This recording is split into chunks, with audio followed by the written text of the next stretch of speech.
16, tapos ganun ka makipagrason na alam mong mali. Ganun ka kabata, 16 pa lang. Alam mo na kung paano pa ikot-ikutin, di ba? Paano pa yan? Pag nagkalisensya ka na. Sobra naman po sa ganun. Anong sobra? Eh, yun talaga ang violation. Yun talaga ang parusa pag nagmaneho ka ng isang sasakyan na wala kang lisensya talaga. In plain sight, nakita ka namin wala kang helmet na dapat nag-helmet ka. Wala ka ba ng lisensya? Wala po, yun nga po. Kasi inaano po. As in, wala kang lisensya. Literal, wala. Wala po. Kuha pa lang po ako. Wala, may impound yan. Sir. Age. Walang lisensya pala talaga to. Impound yan Sir, pwede lang po ba usap mo po? Anong papakiusap mo sa akin? Wala kang lisensya. Nagmaneho ka sa pampublikong kalsada na wala kang lisensya.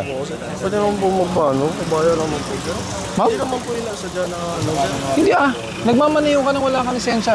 Sir, Hindi sadya yun. Sadya po yun. Kaya nga po, ayun nga po yung sinasabi ko. Alam ko po yung sadya yung ginawa ko. Pero naman po, sobra naman po sa ganun. Anong sobra? Eh, yun talaga ang violation. Yun talaga ang parusa pag nagmaneho ka ng isang sasakyan na wala kang lisensya talaga. Ini-impound po yun. Anong gagawin natin? Gawin ba sa Wala namang pwedeng ibaba. Ha?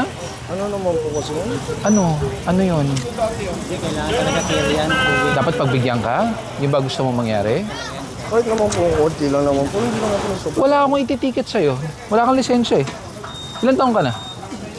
16, tapos ganun ka makipagrason na alam mong mali. Ganun ka kabata, 16 pa lang. Alam mo na kung paano pa ikot-ikutin, di ba? Paano pa yan? Pag nagkalisensya ka na. Hindi naman po ako yung pag nagkaano. 16 ka. Lang po lalabas ang Ganun nga ginawa mo eh. Kaninong motor yan? Alam na ate mo, ginamit mo na wala kang lisensya? nagpaalam po ako. Nagpaalam, pumayag ate mo na wala kang lisensya at gamitin mo yan. Ngayon, kasalanan ng ate mo yan. Ba't ka kinukonsinte? So in short, hindi ako naniniwala ngayon lang yan. Madalas mong gamitin yan nang wala kang lisensya. Natsyempohan ka lang ngayon dahil hindi ka naka-helmet. May helmet ka, wala. Meron po sa Meron ata sa trunk o hindi mo rin alam. Yan ang problema pag wala kayong lisensya. Hindi nyo alam ang tama at mali. Ngayon, alam mo na pag wala kang lisensya, may impound ng sasakyan. Dito sa May bibigay kaming papel sa'yo, tapos pakuha mo sa magulang mo. Ayan, tinatawag ka. Wae! Yung naka-bull cap na yellow. Walang helmet. Harap-harapan ah.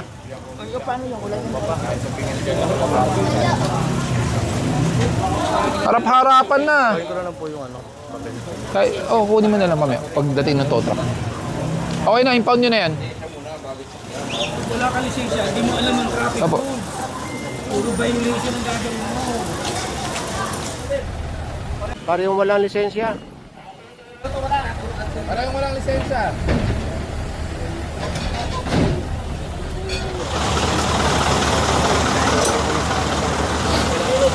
Ayun, sa tambocho hinawakan, no? Ibay kamay ng boss. Bilib na ako. Bilib ako sa tambocho hinawakan.